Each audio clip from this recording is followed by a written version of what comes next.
Donc la réflexologie intestinale est une technique qui existe depuis près de 100 ans et qui a été utilisée par de nombreuses célébrités. C'est un lavement des intestins qui est très facile à faire à la maison, chez soi. Cette technique est sans danger et elle ne détériore pas votre flore intestinale. Elle nettoie en profondeur vos intestins en les débarrassant des toxines, des déchets qui peuvent être accumulés. Cette réflexologie intestinale agit sur le système nerveux et libère en fait les émotions, les tensions. Elle apporte beaucoup de bien-être et un équilibre de bien-être général, à la fois physique et psychologique, qui est indéniable.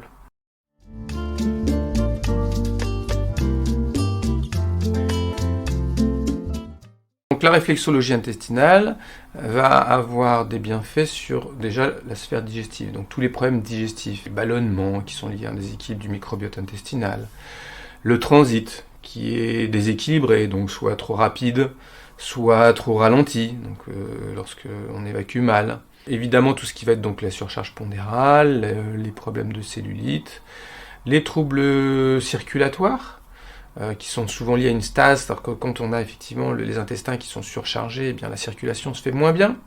Sur les personnes qui sont très maigres, ça peut être recommandé dans le sens où ça permet une meilleure assimilation. Et aussi une régulation avec une prise de poids et qui se fait beaucoup plus au niveau musculaire. Un effet rajeunissant, c'est-à-dire qu'en fait le teint va être plus clair. On va le voir très rapidement au niveau de la peau. Au bout de quelques séances, on voit déjà le teint qui s'améliore. Les autres émonctoires sont soulagés, donc le foie, les reins, les poumons, le système respiratoire. Donc lorsque l'on est régulièrement encombré au niveau de sa sphère respiratoire, eh bien pareil, on va constater un allègement et une meilleure oxygénation. Également au niveau de la sphère psychique, c'est-à-dire tout ce qui va concerner les émotions, les stress, les tensions, l'accumulation de poids, de responsabilités, de contraintes, eh bien en fait cette séance de douche va dès la séance terminée apporter un apaisement, parce qu'en fait il y a une libération comme ça par la voie digestive de toutes les tensions accumulées, et donc on a à la fois une élimination des toxines de l'organisme, mais en même temps une revitalisation et plus d'énergie.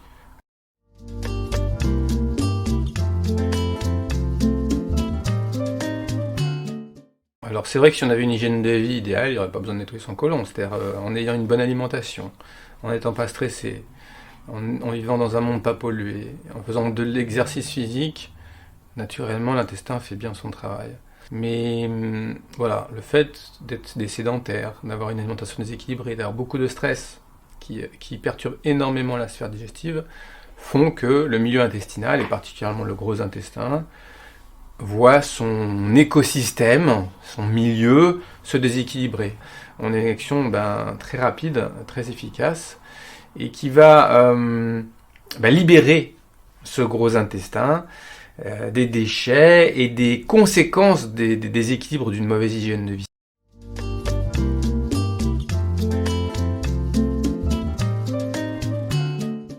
Ce principe, effectivement, d'injecter quelque chose par voie rectale pour stimuler l'activité péristaltique, c'est pas nouveau, c'est quelque chose qui existe depuis aussi loin qu'on retrouve des traces d'écrits dans l'humanité. Ça fait plus de 5000 ans que l'écriture existe, et depuis 5000 ans, on retrouve des traces écrites de ces pratiques. Et on le retrouve également chez des animaux.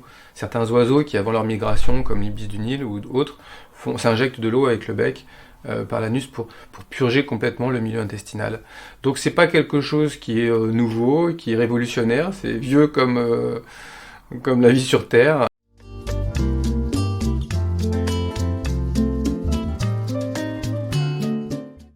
Le lavement fait peur depuis moins de 50 ans, c'est-à-dire depuis qu'il a été un petit peu banni des pratiques d'hygiène de vie.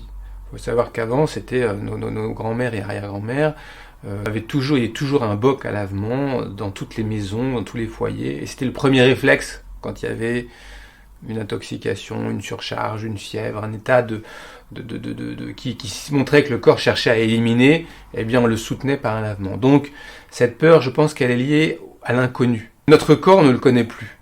Et le fait d'aller comme ça, voilà, alors que c'est complètement bénin.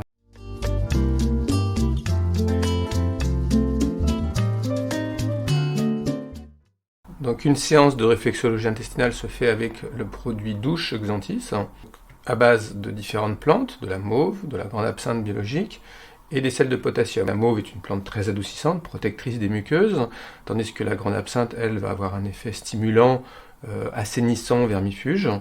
Et les sels de potassium sont particulièrement astringents et resserrent les tissus.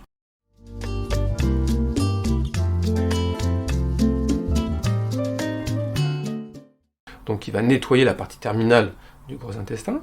Et le contact de la formule avec la muqueuse intestinale, qui est particulièrement sensible, riche en terminaisons nerveuses, eh bien, va activer donc la motricité de toute la musculature lisse du gros intestin et de l'intestin grêle. C'est pour ça qu'on parle de réflexologie, c'est une action à distance. Le produit n'a pas besoin d'aller dans le haut du gros intestin pour activer ses fonctions motrices et sécrétoires, qui vont permettre donc de faire comme une... On pourrait parler d'une transpiration presque de la muqueuse, plus le mouvement qui va décoller les éventuels déchets stagnants et libérer donc ce qui est collé sur la paroi.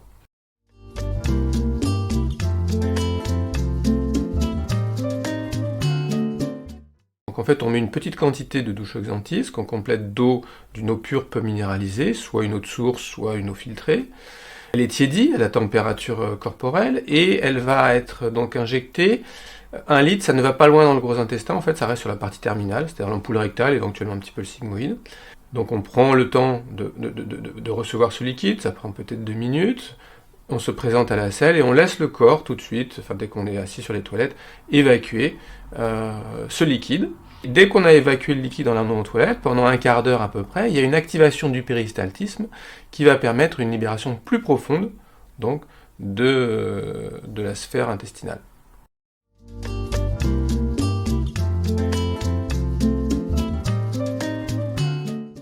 C'est aussi simple que de se laver les dents. Quand on l'a fait, tant qu'on l'a pas fait, ça peut effectivement, c'est l'inconnu qui peut inquiéter. Mais dès qu'on a fait une séance et qu'on a compris comment ça marche, ressenti, c'est très très très simple.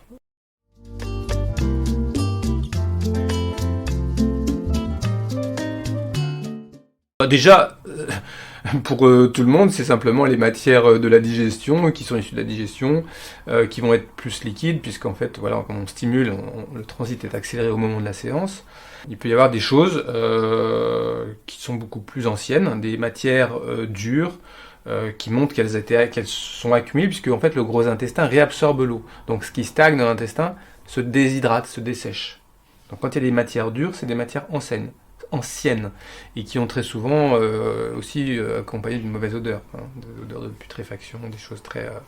Puis également ces fameuses peaux mortes.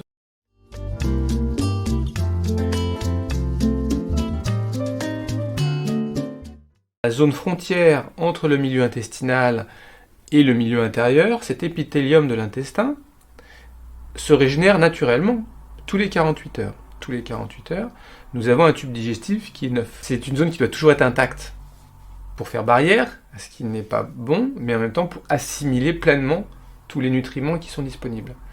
Donc c'est la partie du corps, c'est les cellules du corps qui se régénèrent le plus souvent dans notre vie. Et ces cellules mortes constituent 70% d'une matière fécale normale. Les fesses sont constituées à 70% de nos cellules mortes de l'intestin. Sauf que si l'intestin effectivement stagne, il y a des zones de stagnation, donc je disais donc d'atonie, de relâchement, au contraire de contraction et où il est bloqué, eh bien là, le mouvement ne se faisant plus, l'épithélium se régénère tous les 48 heures, mais s'accumule en couches successives et n'est pas évacué. Et donc on a un épaississement comme ça de cet épithélium avec des peaux mortes, des cellules mortes comme des peaux de serpent un petit peu, des mues successives. C'est pas une peau, c'est parce que la peau c'est le derme, là c'est une muqueuse, donc l'épithélium, et qui peut effectivement être évacué parfois pendant la cure, pendant certaines séances, et effectivement on peut voir, très très souvent, enfin c'est pas systématique mais c'est assez fréquent quand même, de voir dans la cuvette des toilettes ces peaux mortes évacuées qui ressemblent à des pelotes de ficelle, ou souvent ça peut être pris, il y a des gens qui disent ah ben ça j'ai le vert solitaire, qui peut être de différentes couleurs, qui peut être du blanc très clair au marron noir, donc il y a tous les dégradés de teintes, et qui souvent sont à ce moment-là, il y a des personnes qui vont prélever ça et faire un examen, dire mais qu'est-ce que c'est ? Et le laboratoire à chaque fois dit ça c'est de l'épithélium de l'intestin. Non, c'est pas le ver solitaire, c'est juste des desquamations naturelles de l'intestin.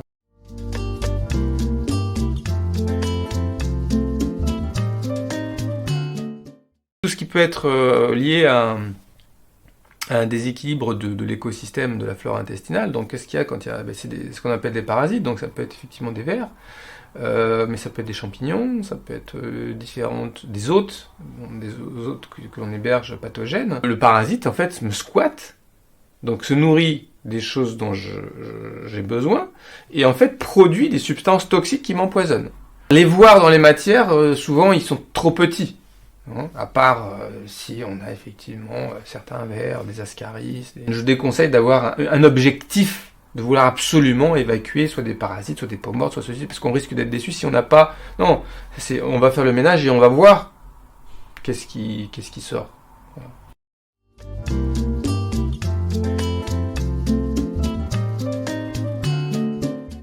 Alors effectivement, on va se débarrasser de choses comme ça qui peuvent être encombrantes, qui polluent, qui sentent pas bon, etc. Mais en fait, on va surtout rencontrer des trésors.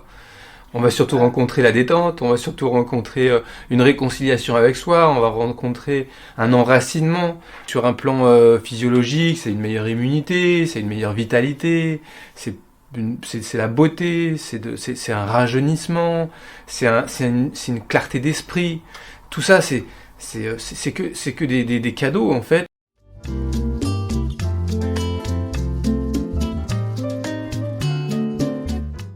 C'est quelque chose qui va être ponctuel, c'est pas quelque chose à faire en continu. C'est un moment qu'on s'octroie pour dire je vais faire le ménage. On fait pas constamment. On entretient sa maison régulièrement, voilà. Mais le grand ménage de printemps, on le fait une fois par an, enfin ou 2 fois par an, à l'automne également. Mais on va pas être constamment en train de, voilà. Après c'est l'entretien, c'est l'hygiène de vie.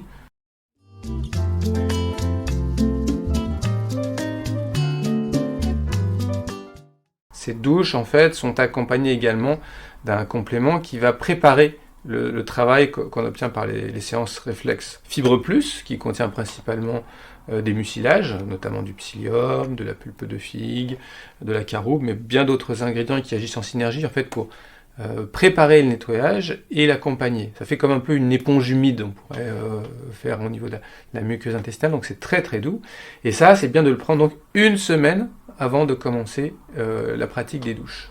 Donc 1 semaine le Fibre Plus seul, et au bout de cette première semaine de préparation, on va commencer les séances de douche à raison d'une séance par jour, 6 jours sur 7, ce qui nous fait en fait une cure de 1 mois en tout.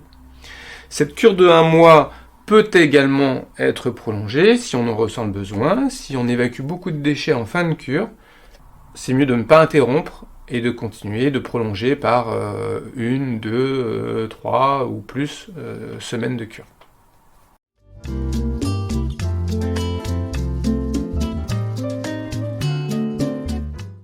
C'est vrai qu'on utilise souvent ce mot nettoyage, hygiène, etc. Et on peut vite tomber dans un excès, un peu comme on voudrait décaper. C'est pas du tout ça. C'est une hygiène douce, c'est prendre soin. Il ne s'agit pas de mettre à nu la muqueuse intestinale, il s'agit de réveiller la mobilité intestinale. Le Fibre Plus qu'on prend dans la réflexologie, c'est quelque chose d'extrêmement doux. C'est surtout pas irritant, il n'y a pas de saignée, il n'y a pas de bourdaine, il n'y a pas de sel agressif, c'est que des choses très douces qui viennent réhydrater la muqueuse. Il s'agit surtout pas de prendre des choses irritantes, agressées pour décaper avec cette obsession de la propreté. Je comprends d'ailleurs les détracteurs qui vont dire attention, parce que certains vont avoir un discours effectivement qui peut être très tourné vers ce côté il faut nettoyer à tout prix, il faut décaper. Non, il ne s'agit pas de ça. Il s'agit d'apporter du soin. Voilà.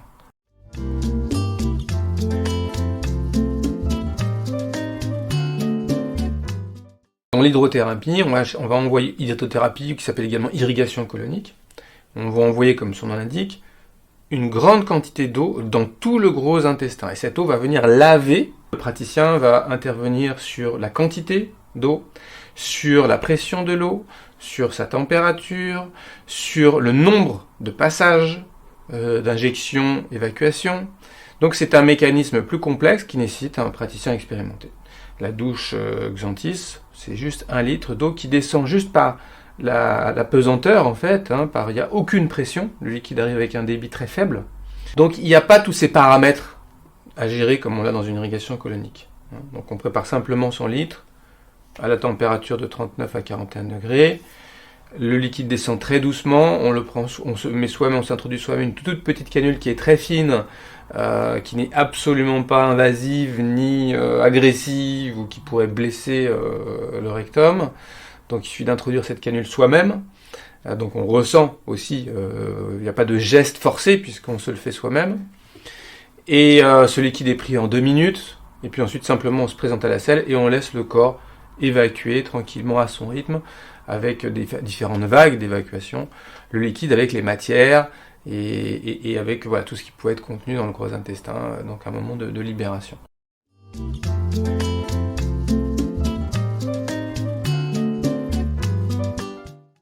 Là, on injecte maximum 1 litre, c'est-à-dire ça reste vraiment sur la dernière portion du gros intestin, ça ne va pas perturber la flore intestinale en amont, comme certains, effectivement, nous disent attention, vous allez perturber votre flore, pas du tout, ça va juste favoriser l'élimination du contenu du gros intestin. Il faut savoir que la flore intestinale se régénère très très vite, en fait, les bactéries qui sont présentes dans le milieu intestinal.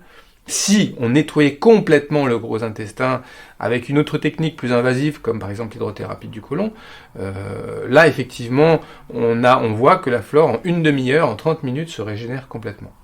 Mais bon, dans le cas de la réflexologie intestinale, la question ne se pose pas, puisqu'en fait, on n'envoie pas le liquide dans le gros intestin, ça s'arrête juste sur la fin, la partie terminale.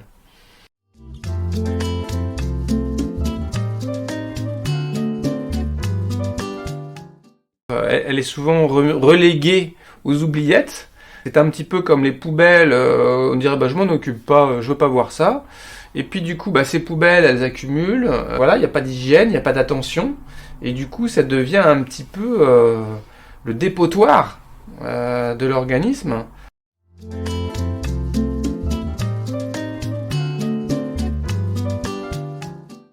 Ça déséquilibre l'écosystème, qui va attirer tout un tas de parasites, de squatteurs, de candidats, albicans et autres, qui vont simplement profiter d'un milieu déséquilibré, mais qui ne va pas nous servir. Ça peut être aussi des zones qui sont à nu, parce que constamment sollicitées, et où la muqueuse n'est plus protégée.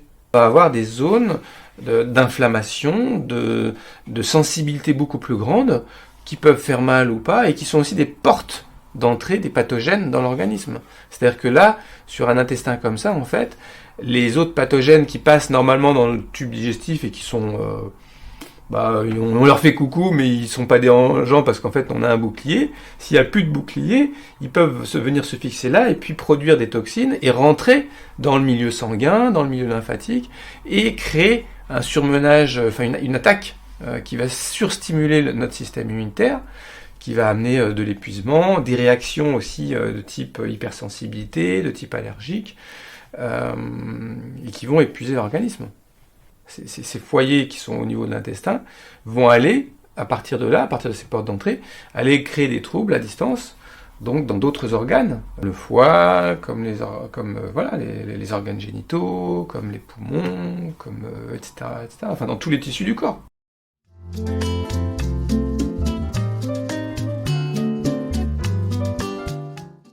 C'est vrai que quand on évacue des choses qui sont très mauvaises, qui sont des vieilles matières et tout ça, et quand on voit et qu'on sent ça, ça amène plus de conscience sur la responsabilité qu'on a à prendre soin de son hygiène de vie.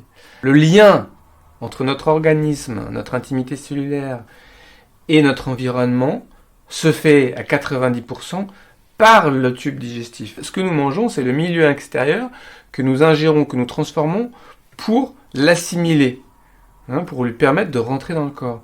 Et en fait, c'est ce contenu alimentaire qui est notre plus grande zone de contact avec l'environnement. Le hamburger que vous avez mangé il y a 10 ans, il est encore là, collé dans vos intestins, etc. C'est une manière imagée qu'ont eu certains naturaux, les anciens naturaux, de communiquer au public pour leur dire « Arrêtez de mettre n'importe quoi dans votre tube digestif, arrêtez de manger n'importe quoi ». Une mauvaise alimentation, c'est pas tant qu'elle va rester stagnante et collée qu'on va la retrouver telle que, c'est qu'en fait elle a des conséquences qui vont amener à un déséquilibre du milieu et qui va laisser une trace. Elle va laisser une empreinte parce que c'est répété repas après repas, jour après jour, année après année, décennie après décennie, et que finalement ce milieu, en fait, il n'est plus sain, il n'apporte pas la richesse d'un écosystème complet. Alors c'est pour ça qu'on a besoin d'une alimentation vivante, parce que très riche en enzymes et en micro-organismes qui vont rentrer en synergie avec notre muqueuse intestinale. Et c'est cette rencontre entre l'environnement et notre intimité, dans la douceur, dans cette relation symbiotique, qui fait la santé, qui fait l'immunité, qui fait le bien-être.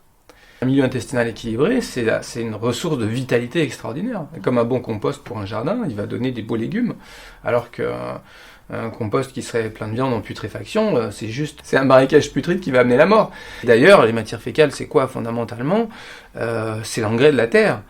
C'est ce qui donne la richesse d'un jardin, d'un potager, c'est le terreau de la vie.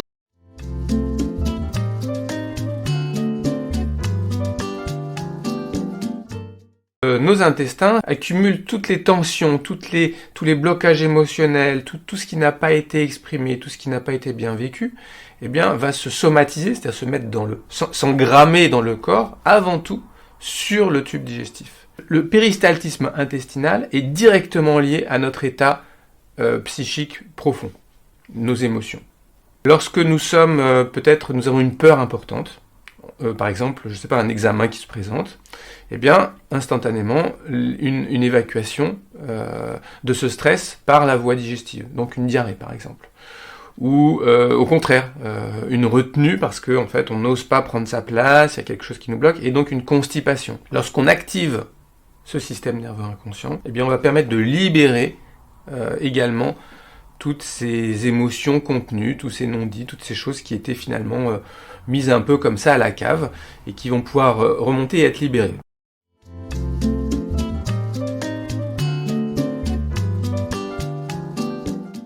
« 90% des informations vont du ventre vers la tête. Il n'y a que 10% d'informations qui partent de la tête et qui vont vers le ventre. Les informations viennent de là et j'ai très peu de pouvoir avec mon intelligence rationnelle sur ce qui se passe à l'intérieur. Mon intelligence rationnelle, elle est infime par rapport à l'intelligence du vivant. L'être humain se croit intelligent, mais en fait, on est idiot par rapport à l'intelligence de vie. Le mot tripe, c'est l'anagramme d'esprit. Dans la culture japonaise, le centre spirituel de l'homme, le centre vital et spirituel, est considéré comme étant dans le hara, c'est-à-dire dans le ventre. Redevenons humbles, ayons de l'humilité, inclinons-nous en tant qu'être humain et rencontrons notre humus intérieur. Et faire la réflexologie, c'est réveiller l'intelligence du corps, c'est réveiller l'intelligence du second cerveau.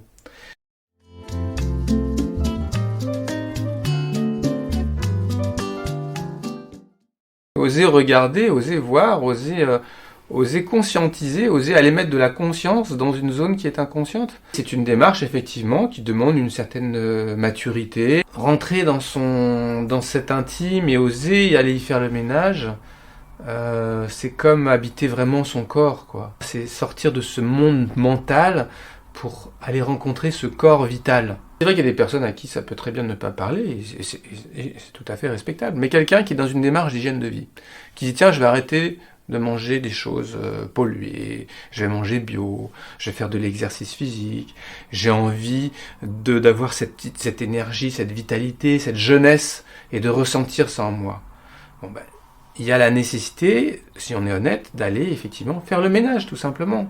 Faire le ménage physiquement, parce qu'on va évacuer, mais également dans son inconscient psychique. Et le fait même de faire un lavement, c'est dire je vais aller regarder ce qu'il y a en moi. Si on est dans une démarche d'intégrité et de responsabilité, alors non, j'ai le courage de regarder. Et c'est parce que je vois que du coup je peux agir en conséquence.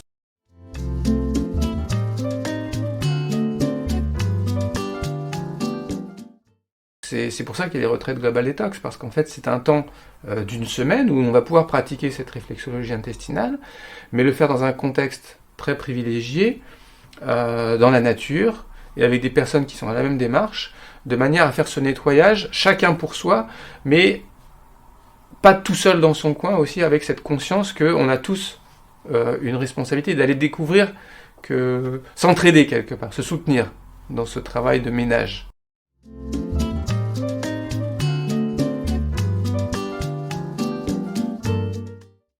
Prendre soin, avec douceur, avec bienveillance, sans entrer dans l'obsession. C'est très important de le faire en étant à l'écoute, parce qu'en fait, là, il y a beaucoup de messages, comme je le disais, qui arrivent, beaucoup de messages, qui vont me donner des indications sur ce que j'ai besoin de manger. Non pas avec ma tête, ah, ça c'est bon, ça c'est pas bon, parce que c'est écrit dans le livre, parce qu'un naturopathe, ou peu importe qui l'a dit. Non, parce qu'en fait, il y a un réveil de l'instinct, cette intelligence vitale. De temps en temps, dire je me mets un petit peu en retrait du stress, je vais manger un peu moins de manière excessive, je vais me mettre en frugalité et puis procéder à des nettoyages qui vont stimuler et activer la régénération de mon milieu intestinal. Bah oui, c'est du bon sens en fait, c'est du bon sens, c'est quelque chose qui il suffit de l'avoir vécu quelquefois quand on n'est pas bien, quand on se sent surchargé, quand on est un petit peu encombré, quand on a accumulé trop d'une mauvaise hygiène de vie. L'effet est tellement bénéfique qu'après la question se pose même plus. C'est quelque chose à expérimenter qui est complètement bénin, simple. Euh, et vraiment, la meilleure réponse, c'est de le tester, quoi.